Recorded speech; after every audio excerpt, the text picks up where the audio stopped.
Good afternoon সকলোলৈকে। আজি যিহেতু দেওবাৰ, সকলো কাম বন আজৰি হৈ লৈ কালি জলকীয়া আনিছিলে, ভোট জলকীয়া আধা কেজিমান, তাৰে আচাৰ অলপ বনাওঁ বুলি ভাবিছোঁ। ভোট জলকীয়াখিনি ধুই লৈছোঁ।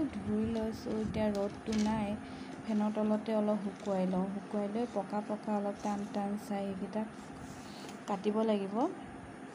আৰু কোমলবোৰতো দিব নোৱাৰি, কাৰণ সেইবিলাক দিলেতো আচাৰখিনি বেয়া হৈ যাব। সেইকাৰণে অলপ ফেনৰ তলতে শুকুৱাই লৈছোঁ। শুকুৱাই তাৰ পানীবোৰ শুকুৱাব লাগিব, অলপ পানী হৈ আছে। সেই শুকুৱাই লোৱাৰ পিছত কাটি অলপ তেলত থ'ম। তাৰপিছত আৰু অলপ সৰিয়হ দি থ'ম বুলি ভাবিছোঁ। গতিকে আজি তেলত দিয়াখিনিকে কাটি ল'ম, অলপ শুকাই লওক। পানীটো শুকালে সেই আচাৰখিনি অলপ ঠিক হ'ব। ৰ'দ দিলেতো ৰ'দতে শুকোৱা হ'লে হৈ গ'লহেঁতেন। এতিয়াতো ৰ'দ নাই, সেইকাৰণে ফেনতে শুকুৱাইছোঁ। ফেনতে শুকুৱাই লৈ পিনি অলপ পকা টান চাই পিনি কাটিছোঁ। কাটি লৈ গৰম তেলতে আজি এইখিনি থ'ম। নহ'লেতো ইমানখিনি জলকীয়া বেয়া হৈ যাব। তথাপিও থাকিব বাৰু কেইদিনমান, তথাপিও অলপকৈ